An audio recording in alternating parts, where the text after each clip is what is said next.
Olá a todas, olá a todos. Eu sou Isabela Santos, Bela Inácia, artista visual e professora.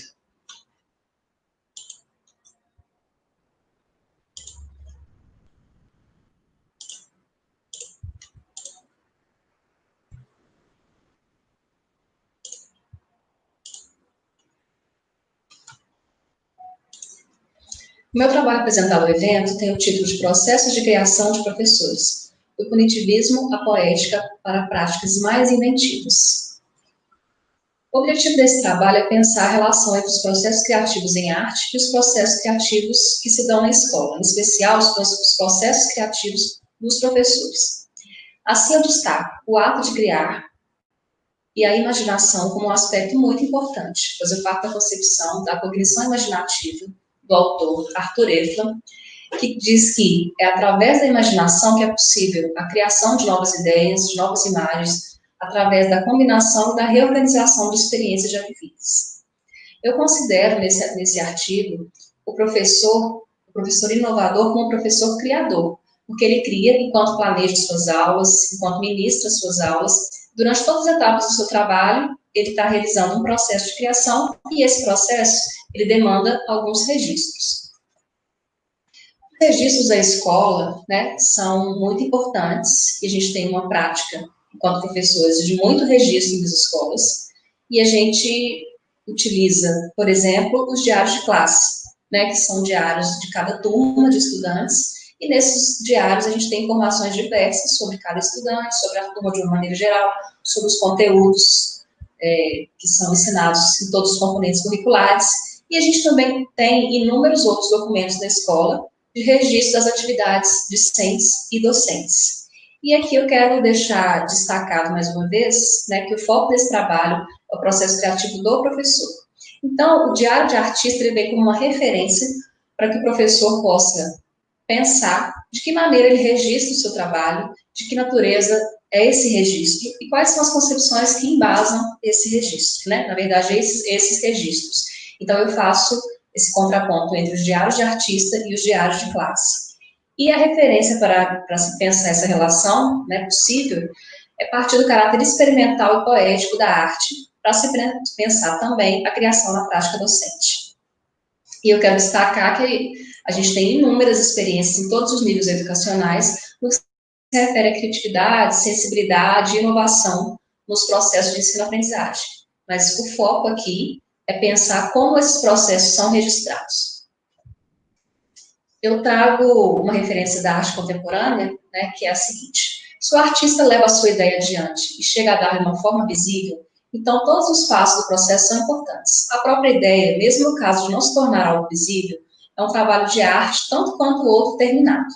Todos os passos intermediários, rabiscos, rascunhos, desenhos, etc., interessam. Os passos que mostram o processo de pensamento do artista, às vezes, são mais interessantes do que o produto final. Então, esse caráter processual do ensino-aprendizagem, né, que eu trago o caráter processual da produção artística, é o mesmo caráter que eu quero trazer para se pensar o ensino-aprendizagem na escola, o processo criativo do professor e também o processo criativo do estudante. E aí, né, no próprio título eu já indico uma contradição, um conflito, talvez existente, entre uma abordagem mais punitivista e uma abordagem mais poética, mais expressiva.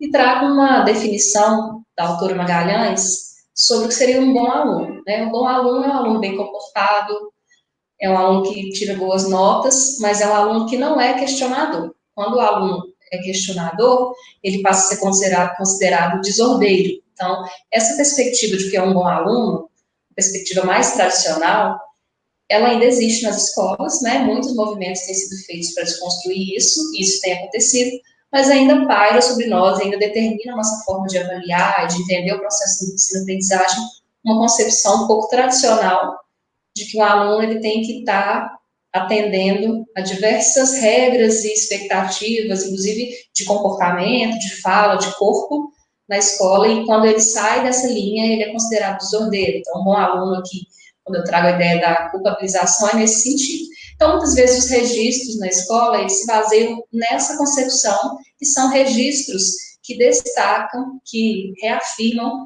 esse mau comportamento dos estudantes. Então, por isso, essa necessidade de se pensar que registros são esses, se eles fazem sentido e que concepções estão por trás deles. E na perspectiva de um professor inovador e mediador, né, muito mais do que aquele professor transmissor de conhecimentos, de ideias, de informações, né, é um tema que é muito importante, principalmente hoje, né, porque a gente pensa no contexto de pandemia, várias questões sobre educação, elas ficam mais evidenciadas, e a gente tem pensado diversas questões, inclusive o registro, né, e num contexto de distanciamento social, o registro do professor, o trabalho de registro de diversas, registro do seu próprio trabalho, registro da avaliação dos estudantes, esse registro está intensificado, né, é como uma estratégia até de controle desse profissional, e no texto eu falo um pouco melhor sobre isso, tem uma fala de um psicanalista que fala sobre observação, sobre esse contexto atual, mas, de qualquer maneira, repensar as práticas de registro, não é de agora, mas já vem muitas décadas que a gente tem sofrido essa grande demanda por estar registrando o tempo todo o nosso trabalho, e a gente precisa pensar se esses registros são significativos e para que concepções eles estão servindo, né, e se é possível a gente ter uma prática de registro mais significativa para o professor, enquanto criador, pensando no seu processo criativo, e que vai, claro, impactar o processo de ensino-aprendizagem de maneira mais inventiva, mais poética e mais significativa.